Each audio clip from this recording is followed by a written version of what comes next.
Hi, this is William Ramsey. Welcome to William Ramsey Investigates. On tonight's show, I have a returning guest, one of my favorite guests. His name is Ken Ammi. He's published many books, and we're going to do a follow-up to an earlier interview we did about Hollywood aliens and UFOs.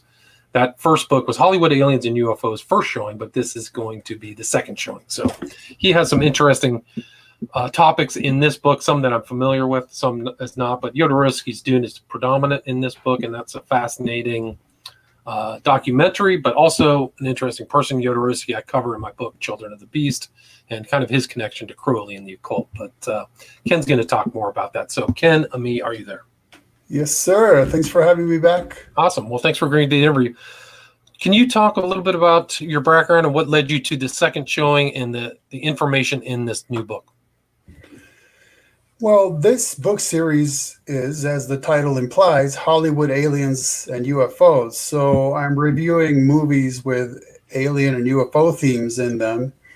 And what happened is that I started writing one book about that. And then when I got to page 500, I kind of thought, okay, this is just getting to be a bit too much less when I got to page 600. So I decided to just turn this into a book series. And I think it's more manageable now because each segment in this series is average about 150 pages. So it's very quick read. And I'm personally having a blast just watching these movies, and from any era, any year, any kind of style. It's that doesn't matter to me as long as there's something interesting in the movie. And I guess part of the reason why this attracted me is because from the age of maybe 11 years old in sixth grade, I used to go to the local library and look at books about aliens and UFOs. So that's kind of always been somewhat of an interest of mine. I did write an actual serious research-based book about aliens and UFOs called 50 Shades of Grey, Aliens. And so this series has been, it's also research-based, and that I do provide a lot of real life information, but it's also movie reviews.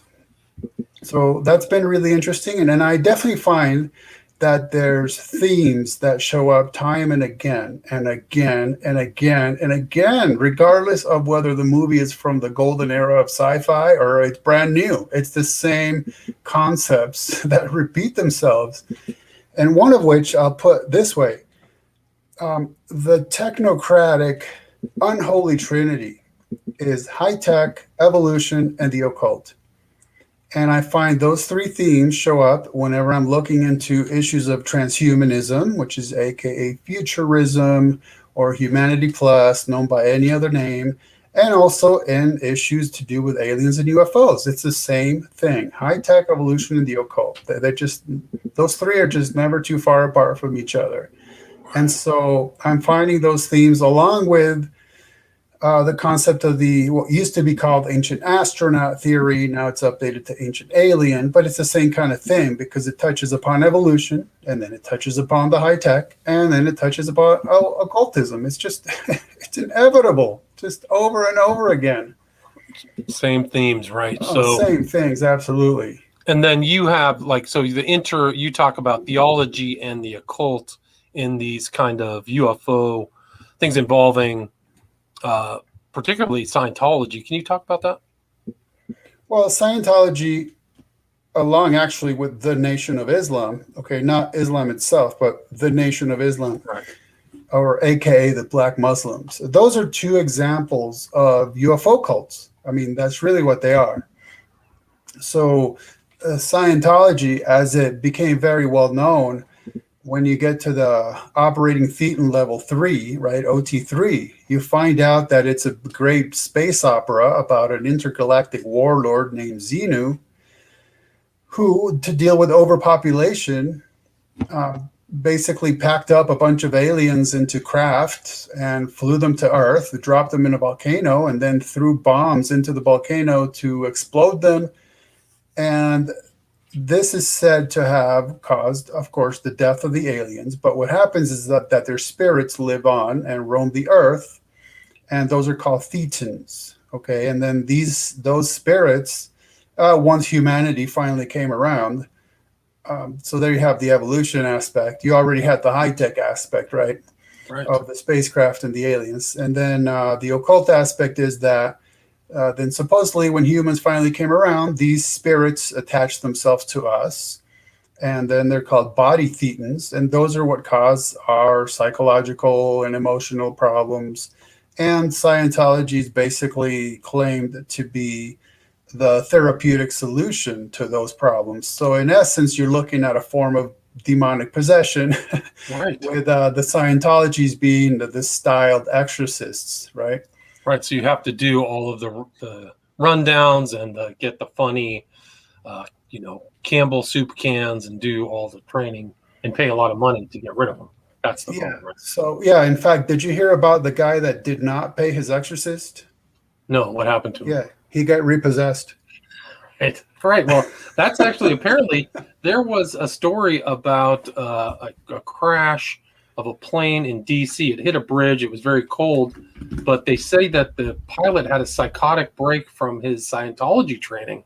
I've got to go back and look up this, probably back in the 80s, but that Wow. and some of these people really freak out at the end once they realize they're supposedly possessed by these thetans that are roaming around in the spirits. But it's also interesting that you bring out the evolutionary aspect of Scientology, because I forgot about that. But Hubbard taught his followers that some of the pains they feel are from when they were back in an earlier evolutionary stage as a clam that got eaten by a fish. Like, he literally taught people that Yeah. they have evolutionary pain that Right. Scientology is going to take care of.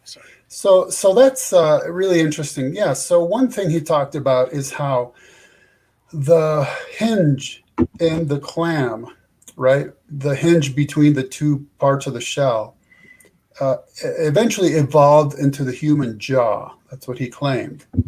And so that's why he ends up saying that if when you're speaking to somebody, you make a motion with your hands, like as if your hand was a little mouth, like a puppet, Mm-hmm. He said sometimes the person you're talking to might even get lockjaw because they're reliving these past life memories from when human beings were clams. Okay. Right. Yeah. And so if you think about so Scientology really comes from Dianetics. Okay. Now, Dianetics was around Hubbard's first big idea about how to deal with these thetans. Right. But then he got in trouble for essentially claiming practicing medicine without a license. So it was 1948 was Dianetics, and then Scientology was 1950. So he rebranded. Right. So basically he said, no, I'm not practicing medicine without a license. What I'm doing is, guess what? I'm forming a religion. It's called Scientology, and now you can't touch me, basically. But now if you think back to the book covers of Dianetics, they're very famous for featuring a volcano on the cover, if you recall. Yes, I do. Okay, but now you might think that that volcano is erupting, but it's not. It's exploding, and there's a difference. It's not a natural phenomena that a volcano was erupting. What that was showing you was the volcano that Xenu was bombing. And so just the image is supposed to trigger in you a past life regression memory of when you were this alien being being bombed inside of a volcano by Xenu. And that actually is not just the book covers. There's some of their advertisements on TV have that same imagery. Absolutely. Right. In fact, I have a book cover called Dianetics, The Evolution of a Science. And in that book cover, it shows the Xenu's henchmen basically loading boxes into a spacecraft. And those boxes contain the aliens. Wow. Yeah. And then I have one titled Scientology, a new slant on life. And the only thing on the cover is a dropping bomb. Okay. I don't know how many self-help books feature a dropping bomb on the cover. And then another version of Scientology, a new slant on life, feature what you would think is Jesus on the cross. But the quotation on the cover says, "Man is being crucified by ignorance of himself." And so all these Scientology book covers, and if you just kind of look around the web for them, they're all very unique, bizarre, and interesting. And that's the point of them. It's supposed to be like a subliminal message to trigger certain memories in you that then would have you recognize that there's something wrong with you, and you would end up finding Scientology and go through their alleged cure. Now, of course, L. Ron Hubbard's son, he claimed that Scientology, the way he put it, is that Scientology is a satanic ritual just carried over a long period of time. Right. That's literally what he said. Okay. Right. He said a lot more than that. He said his dad used to fondle Crowley's writings, that his dad was into heavy drug use, black magic, Oh, yeah. just all kinds of crazy off the wall stuff. And he was there at the very beginning. So he was there from 50 to like 58 before he and his dad fell out. He had to change his name. Yeah, and so Ron Wolf, right? Wolf, Ron DeWolf, and all this stuff. And so they couldn't publish things back then, but so he had to kind of put his stuff out on Penthouse and things like that. And he was persecuted forever. Actually, I had a guest from Scientology, Jerry Armstrong, who was in there with Hubbard and knew Hubbard, and he is still being chased by Scientology to this day. Oh, yeah. And they took my interview with him and put it in a court case. So I actually got mentioned in a court case against Jerry Armstrong. Wow. And you can listen to that. People are interested in that interview. He's really one of the early people, in my opinion, much more important than Ramini or some of these other people, because he was there with Hubbard on the boat and really had firsthand knowledge. He was very high up in the hierarchy there. Sorry. So, yeah. Well, but this is just an example of how when you are reading a book by me, even though it's supposed to just be fun time movie reviews, I'm also getting into a lot of the serious background as to why we should be paying attention even to sci-fi movies that are just supposed to be you go and buy your popcorn and have fun for 2 hours watching it and you're done. Well, but there's a lot behind it and a lot of real life stuff behind it. Right. Agreed. So then the Nation of Islam, their cosmology features a scientist named Yaqub. And it's claimed he was born in Mecca 6,500 years ago. And he's referred to as a quote unquote big head scientist. So I don't know if that ties into the whole gray thing, gray alien thing, but he was said to have had a big head. And the Nation of Islam's founder, Wallace Farad Muhammad, he talked about how this Yaqub, how this scientist built what they call either a mother plane or a mother wheel. And I remember hearing an interview my friend did with a member of the Nation of Islam who said, basically, if you watch the movie Independence Day, that's a pretty good idea of what they're talking about, like a gigantic flying craft, right? Right. And so that's in the background and at the heart of even something like the Nation of Islam. So right, but didn't they have like a Genesis story at the island of Patmos where these evil scientists made white people? Isn't there? Yeah. Yeah, exactly. But that's all part of it. Is this part of the alien stuff? Right. This scientist Yaqub was involved in all of that. Gotcha. And that's kind of what Malcolm X was moving away from before he got shot. Was he was very much a member, and then was kind of like suspect of. I think the veil dropped about Muhammad or Elijah Muhammad. Is that what his name was? The founder. Yeah, Elijah Farad Muhammad. Well, part of Malcolm X issue is that once he went to Mecca, he looked around and he realized, well, wait a minute, Islam isn't just about black people. There's Middle Easterners, there's whites, there's all kinds of Muslims. So how does this work out that we're some special sect of Islam? That's the black Muslims. That just didn't work out. And then Malcolm Little, aka Malcolm X, and then the FBI. Yeah. Anyway, yeah. So I mean, so that's fascinating. I really didn't know that they had a UFO cosmology, the Nation of Islam. Interesting. Yeah. In fact, let's see. The Nation of Islam also states that the Book of Ezekiel describes a mother plane or great wheel. Okay, and they're obviously talking about Ezekiel's description of the wheels within wheels, accompanied by the cherubim. And here's something Louis Farrakhan said. White people call them unidentified flying objects, UFOs. Ezekiel in the Old Testament saw a wheel that looked like a cloud by day, but a pillar of fire by night. Incidentally, that's just totally confused. He's confusing parts of the Exodus with Ezekiel, but okay. The Honorable Elijah Muhammad said that wheel was built on the island of Nippon, which is now called Japan, by some of the original scientists. It took $15 billion in gold at that time to build it. It is made of the toughest steel. America does not yet know the composition of the steel used to make an instrument like it. It is a circular plane, and the Bible says that it never makes turns. And now he's kind of hearkening back to Ezekiel chapters 1 or 10. Because of its circular nature, it can stop and travel in all directions at speeds of thousands of miles an hour. He said there were 1,500 small wheels in this mother wheel, which is half mile by half mile. The mother wheel is like a small human-built planet. So yeah, I mean that is that the background cosmology. It's another space opera, basically. Nation of Islam. It's amazing, and then there he is, still walking around Louis Farrakhan. His speeches are based upon this cosmology, strange cosmology. Fascinating. I didn't know that. Probably why there's a lot of people getting in and out of the Nation of Islam. It seems like they don't have the people don't hold on to it for that very long period of time. But maybe that's it. It's kind of like Scientology, where you get into it because you think, okay, I'm having some emotional or psychological problems, and these guys claim that they have the therapy that can fix me. Okay, I mean, I could understand that.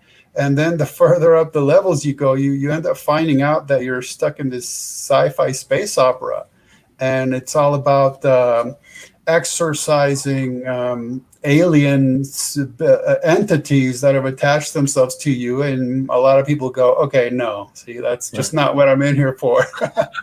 Well, the Nation of Islam also, okay, they do a lot of great work in the Black communities, and so people want to get involved and help out, and it's all this beneficial stuff. And they have like bakeries and kind of self-sustainable businesses and things like that. Right. And I mean, a lot of social justice stuff, a lot of community organizing, and then they end up finding out, wait a minute, you think that at least the white people or whoever came about by these genetic experiments all the time, and there's a UFO, and like, no, I'm not down for that, you know.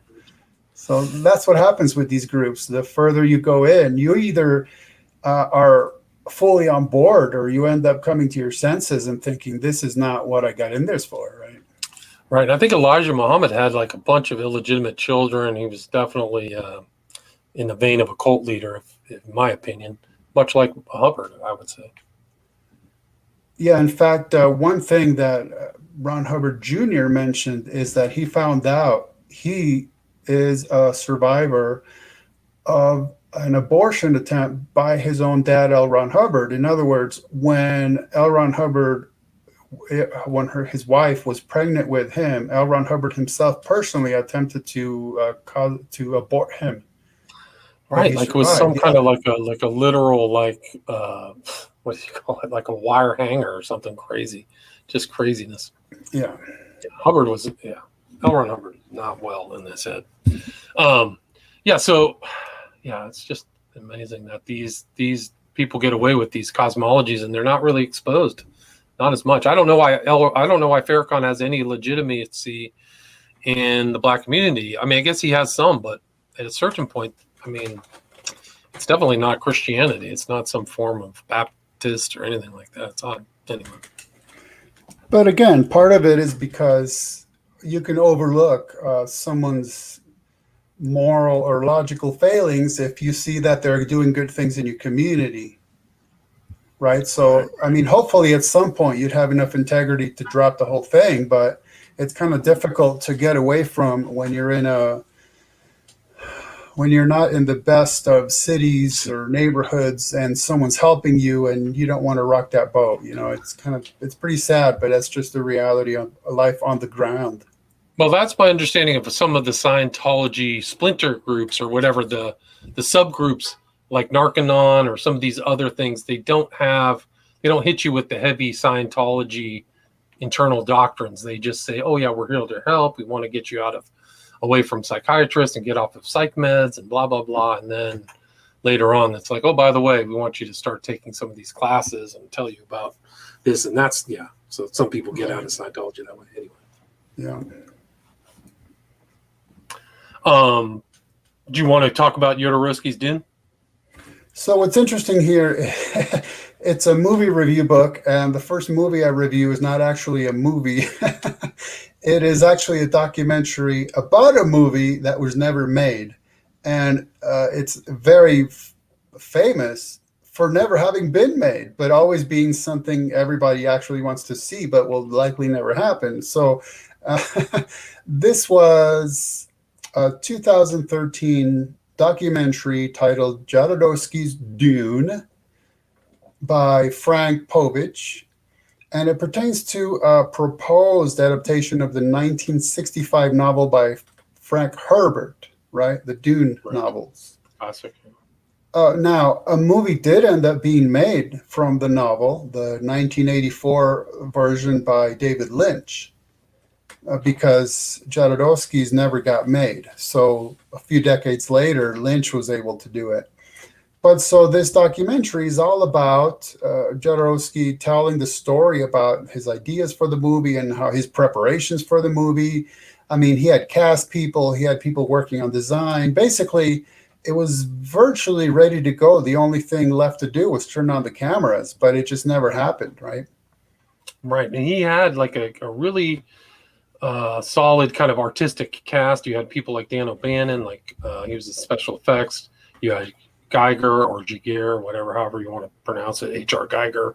So you had all these really, in the future, would be very well-known kind of technical people in the background. But yeah, nobody, I forgot what the whole story was. He didn't get financing or something like that.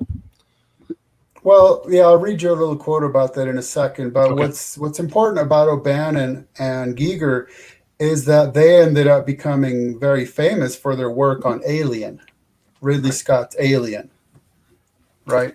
Like later, right? So they actually left that project and went right to Alien, if I remember correctly. Right.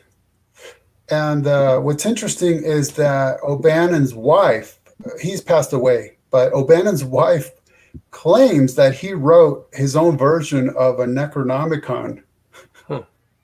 And I emailed her once asking about that. Like, oh, I don't know if you still have it. Would you mind handing it over? Are you going to publish it? What's going on? But, I never heard back. But that's kind of interesting because of the kind of circles he traveled in. And, of course, Giger. If you could open a window into an alternate universe where full-blown technocratic transhumanism has actually occurred, that would be H.R. Giger's artwork right there. I mean, Nice. Again, a perfect combination of, guess what, high-tech evolution and the occult. Right. So true. Right there. He has like a B666 painting. He's got all kinds of stuff, and I think he was rumored to be an OTO member in Switzerland. So I think he had definitely the occult background, but all kinds of, he had all kinds of mirrors and all of the accoutrement of an occultist. Yeah, if you remember, years ago, I sent you a photo of one of his home studies, and he has a illustration of Crowley right there on the wall. And then, like you said, he ended up featuring Crowley in a couple of his paintings. Yeah, and I think he had a Liber Resh or Liber Aleph or one of these kind of other occult-inspired paintings. So yeah, so he was definitely in that. Yeah, absolutely. In fact, there's it's not quite a painting. It's more like it's more like a sculpture that looks to be metal and part of it's painted. And I believe it's called Emblem for a Secret Society. Yes, and it's two hands making. They're coming after you, William. Yeah, they are. I said something wrong online. The election was stolen. So the artwork features two hands making what Jay-Z, the rapper, would nowadays call Rockaware symbol, right, where it looks like a triangle. You're making a pyramid with your hands, basically. And that is actually an OTO hand gesture. There's just no question about it. Yes, it's So yeah, it's within all Crowley's. Yeah, all yeah, of his everything's magazine. all wrapped up in everything else, man, when it comes to this stuff. Yep. And And then Jodorowsky has a Crowley, something. I include that in Children of the Beast. Like he had all of Crowley's Equinox on his bookshelf, and he knows about Crowley and a blood drinker, a self-admitted blood drinker too.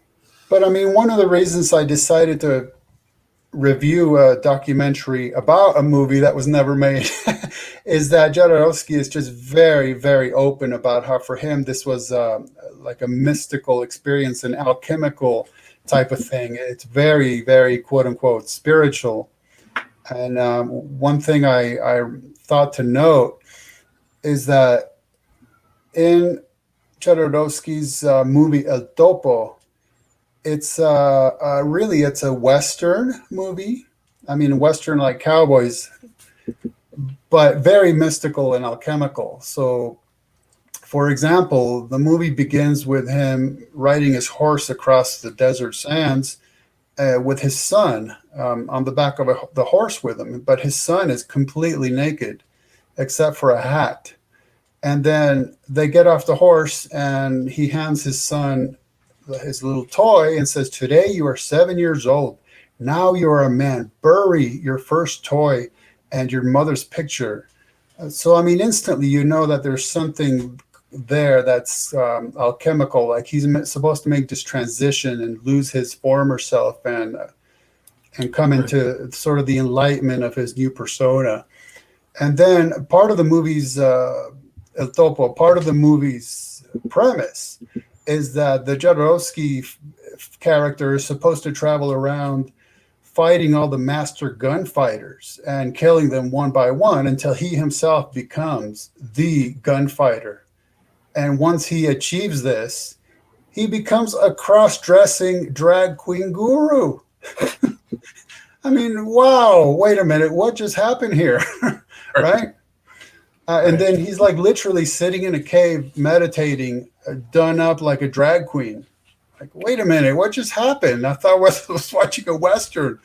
But then he goes on to reject that persona as well, by the way. And if you recall in his movie, in the Holy Mountain. Holy Mountain. Sorry if I'm going to spoil it for you, but you've had decades to watch it. At the very end of the movie, it's absolutely alchemical. There's no question about it. At the end of the movie, you see the camera pan away, and it's showing that it's a set. And he's basically saying, "Why are you wasting your time watching this movie? Get out there and live your spiritual life." In essence, he's like, well, his character in Holy Mountain, his name is the Alchemist. He was known as the Alchemist, right? So it's all full of alchemy and joining of opposites and all kinds of stuff like that. And so Jodorowsky makes all kinds of really interesting statements. So, for example, if the movie ever came to be, he was going to have his own real life son, Paul, play the part of the warrior, right? The Prince Warrior. Paul Atreides, right? Paul Atreides. Yeah, in El Topo, his son is playing that part. So he wanted his son to play a part in this movie. And you're right, Paul is the name of the character in Dune. So he says this, that he said to his son, "You will keep in mind that Jodorowsky's his first language is not English, so some of it is just slightly broken, right? You will make Paul, but you need to prepare as a warrior." So he says, "I prepared my son to do the role exactly as Duke Leto prepared his son," right, in the story. "I find a teacher for him. I have a very strong person. When we started, he was 12. Then I trained him in karate jiu-jitsu, Japanese style, a combination of karate, judo, aikido, Itemi, jiu-jitsu, 6 hours a day, 7 days a week for 2 years. Now, I exercise 5 days a week, okay? And let me tell you, 6 hours a day, 7 days a week is tremendous amount of physical work." Yeah. And he says, "And all the people say to me, but what you did, but why you are trying to change the mind of a child to make a superior person. I say, no, I was only awakening the creativity. I opened his mind. That's what I was doing. I don't know if I changed his life. Now I'm thinking why I did that. Sacrifice my son. Okay, so just the way he speaks is mystical and alchemical, where he's seeing this transition of a 12-year-old being thrown into something that's supposed to change his body to also being an awakening of creativity and a sacrifice, right? Because he's no longer going to be the little boy he was. It's really fascinating. Then he talks about the design for the spaceships. Every spaceship was a being, ship with soul, like beings. Okay, it's just really interesting how his whole worldview is like that. Yes. Yeah. He put his own imprint on Herbert's book. So he kind of changed everything. I think at the end he wanted to have it rain and things like that, which is not Well, in yeah, his. I'll read you that right now. Man, his statement is good. Oh boy, his statement about that. Okay, this is what he says about that. Let me go back just a little. When Paul gets killed, he doesn't die because the Messiah is all about the humanity. The Messiah is all about the humanity can get enlightened. In the end, his mind is the mind of every person. He is a plural being. I am the others are me. And then, if the whole humanity get enlightened, the earth changed. The planet of sand start to grow plants, animals, be like a paradise. Dune is a Messiah of the planets because is a planet with consciousness, with the same consciousness of Paul. And the planet go to the universe, as in traveling through it, to illuminate the other planets. And here's when he talks about the change. I changed the end of the book, evidently. In the book, it's a continuation. The planet never changed, is not awake with a cosmic consciousness, is not a Messiah, the planet. I did that. It's different. It was my Dune. When you make a picture, it must not respect the novel. Now get this. It's like you get married, no? You go to your wife, white, the woman is white. You take the woman. If you respect the woman, you will never have child. You need to open the costume and to rape the bride. And then you will have your picture. I was raping Frank Herbert, raping like this, but with love, with love. And then I came with that. It was such a beautiful object. Like, oh man, I feel like saying, speak for yourself, buddy. Yeah, no, I mean, it's But really weird. And all the drawings, too, are super occult. There's all kinds of X's and weird insignia and drawings through this proposed, uh, figures in the story. So, like, even the drawings of what wasn't made have interesting occult references in them. Let's mention that. Okay, so the thing is, he drew basically scene by scene the entire movie. Okay, so there are a couple of books that contain that artwork. So you could literally watch, in essence, going frame by frame. And so you can see all his ideas laid out on paper. Right. I mean, yeah, he had a different his vision did not seem to be in line with the book. Like his imagery to me was much different than what the imagery in the book. Would you agree with that? Have you read the book? I haven't. It's good. And guess what? He hadn't either.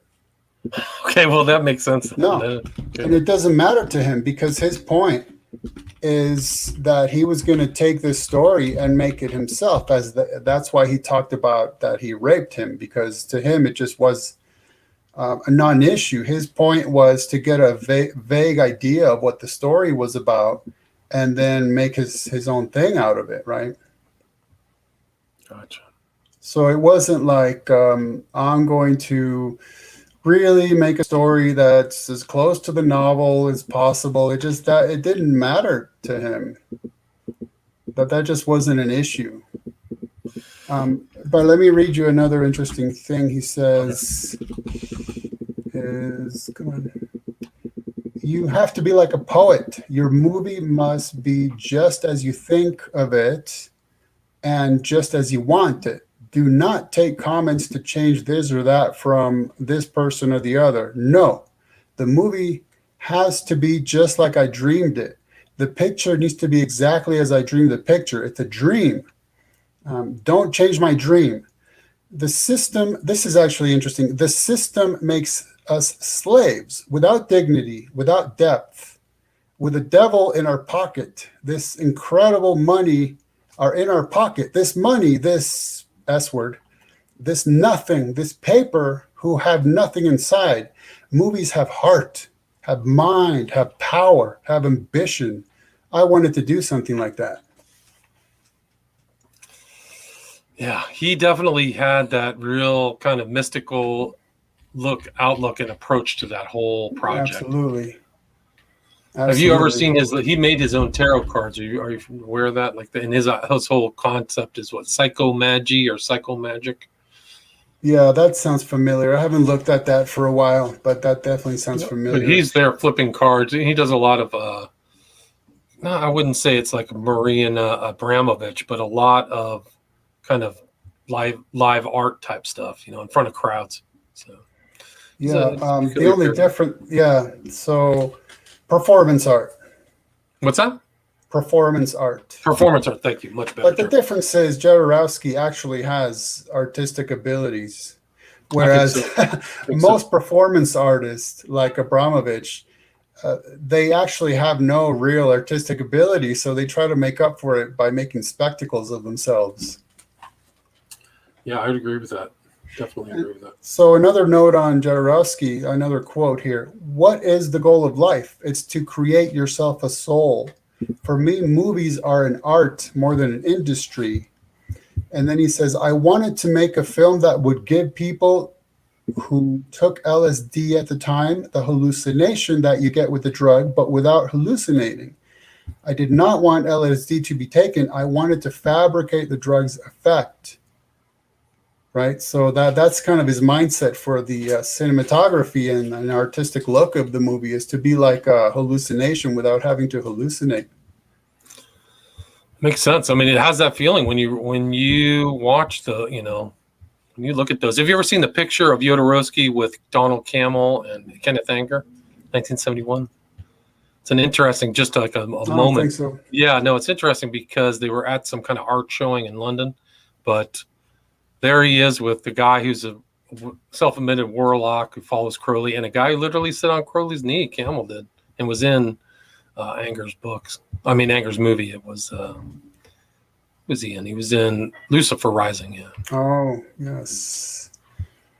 The infamous Lucifer Rising. Let's see. I'm trying to find my Jodorowsky stuff. Let's see. Where's the page? There's Jodorowsky. I'm trying to find this quote. But I think he had David Carradine, John Carradine's son, lined up to play Duke Leto for this show, too. So that was kind of interesting because Carradine was supposedly an OTO member in Hollywood. Here's what Jodorowsky said about blood. I know the taste of blood. I've eaten blood, human blood. By the time I decided to drink it, the blood had coagulated. I put my hand in the glass, scooped out the red gelatin, and devoured it. At first, it made me sick, nauseous. But almost immediately, I felt an exquisite pleasure. It was the finest food my mouth had ever been fed. Delicate, velvety, delicious. The next morning, I woke up with the smoothest complexion. Wow. And that's in Anarchy and Alchemy, the films of Alejandro Jodorowsky.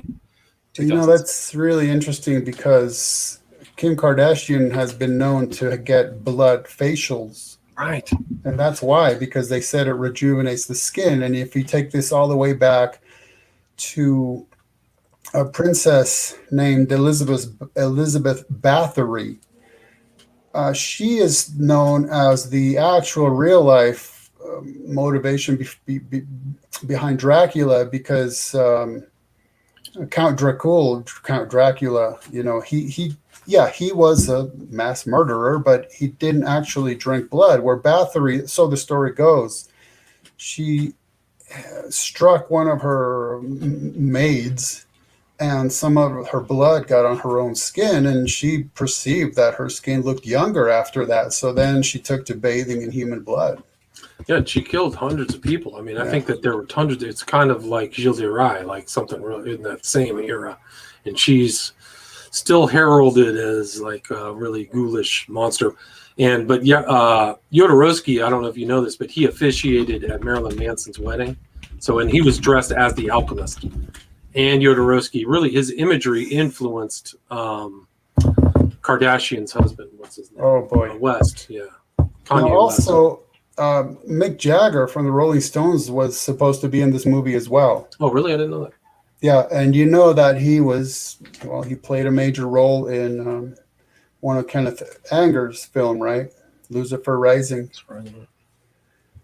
And then another interesting one I found is that here's what I wrote in the book, that Jodorowsky relates that when he approached Salvador Dali, the late Spanish surrealist artist, about playing the part of the Emperor of the Galaxy, it turns out, quote, he is so afraid to be killed, he have a robot, and the robot will act. Dali not only wanted to become the highest paid actor, but wanted a robot to play his part, and then wanted the sculpture for my museum, which really, in terms of transhumanism, it's really fascinating that Dali said he wants to have a robot play his part for him. Oh, man. Oh, and incidentally, Jodorowsky notes, quote, Dali in our conversation showed me a catalog of Giger. So it was Dali that introduced Jodorowsky to Giger's work. Oh, interesting. I didn't know that. And so later on, Jodorowsky notes, quote, I say to Giger, I need you as you are. You are searching in the deepest darkness of my soul, and that is good. This is your art. Your art is, for me, is an ill art, marvelous, ill art, necessary for the Baron Harkonnen, right? One of the characters. Right. So anyhow, yeah. Harkonnen is kind of the adversary to the Sorry, Atreides, yeah. But then well, I don't want to ruin the whole story, but yeah, very important figure in the book, which is about aliens, evolution. yeah. It's a theme. If you read that book, it's all your themes are in there. Yep, high-tech evolution and the occult. There it is. Yeah. And I don't know so much of the occult, but definitely high tech and evolution. There's one whole kind of clique within Dune called the Bene Gesserit who manipulate evolution. Basically, they are very much involved in putting bloodlines together. And but then you have this whole subplot about this almost like a secret society of witches, right? Right, that's them, the Bene Gesserit. That's them. Okay, yeah. So they're part of like one of these big kind of groups that are all kind of conflicting. So there's the occult aspect, and then the spice having the effect on some of them or of causing paranormal abilities, right? Like telekinesis and all this stuff. Yeah. Longer age-defying stuff. Yeah. So that kind of a drugs, it's there. Do you want to cover Life Force a little bit? Or I was going to say, okay, so Life Force, let me just say one thing. Okay. I can't recommend the movie because there's the first fourth maybe features nudity, and that's just going to be too tempting for a lot of people. So it's funny how I find that when I review some of these movies, there's times where I'm definitely looking away from the screen and just listening. Gotcha. So be Hollywood, right?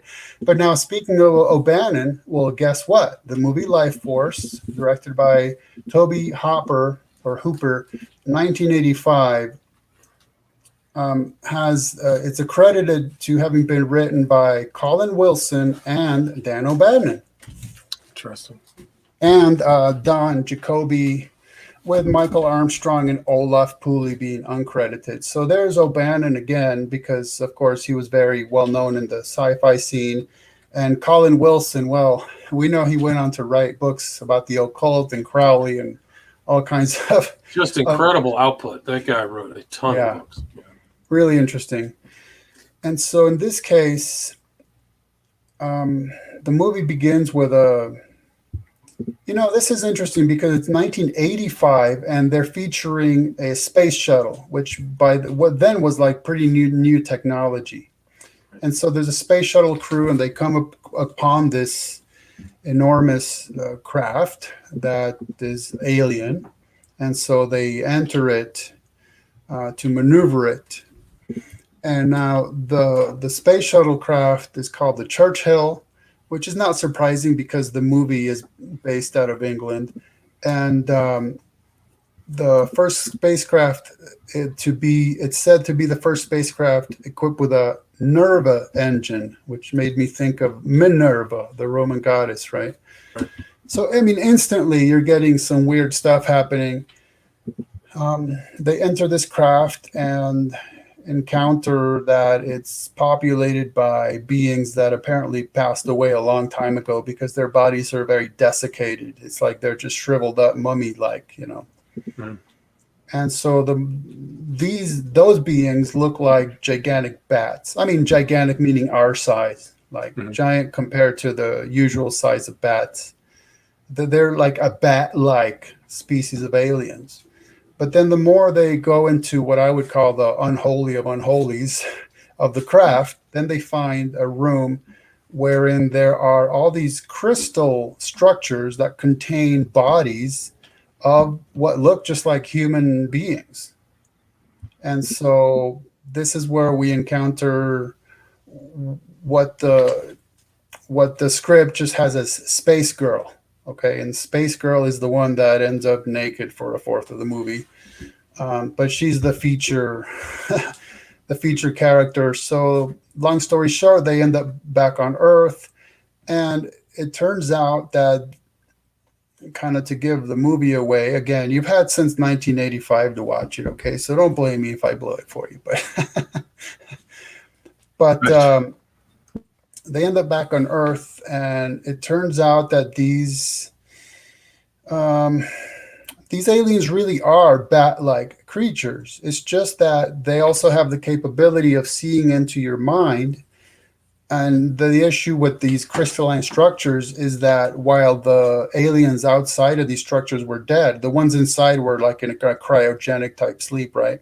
But even then, they can look into your mind. So they look into the mind of Colonel Kane, okay, a very notable name because obviously Cain and Abel. So Colonel Colin Kane. And basically what one of them did is to figure out that in his mind he had this picture of like an ideal woman of his dreams, right? So the alien manifested that for him, and it made him like crazy attracted to her. So that's part of the scheme. It's just like in the Stephen King novel It, with this being that's really undescribable, but it can look into your mind and discern your deepest fear and manifest itself to you as that which you fear most, where in this case it's the opposite. They're going to appear to you as the thing you desire the most. Interesting. So it attracts you to them, right? And so as it turns out, these are basically a form of alien vampires. But it's not hemoglobic vampirism where they're drinking blood. It's energy, right? Like people call them psychic vampires, where they're sucking your life force. That's where the movie title comes from. They're sucking your life force. And so there's a lot of really interesting aspects of this in terms of discussions in the movie about what is death, what does it mean to be basically siphoning life force from another being to feed yourself. And some of these posters for this movie is something else, like an eyeball looking over the earth. Yeah. Oh yeah. Very, very sort of symbolic and telling as well. Well, I got to wrap this up. Is there anything you'd like to add? Anything I missed? Where can people find this book? And you have a new website, right? No, it's not a new website. It's just an updated one. So you have an updated website. Yes. But they could buy this book at their Hollywood Aliens and UFOs second showing? Right. So just if they go to my website, I have a listing of all my books. And of course, it's always better to buy from independent authors. But if you must, you can also go to places like Amazon. Gotcha. And it's truefreethinker.com, right? Yes, sir. www.truefreethinker. Again, it's Ken Ammi, Hollywood Aliens and UFOs, second showing. Thanks so much for your time, Ken. Thanks for having me. All right, take care.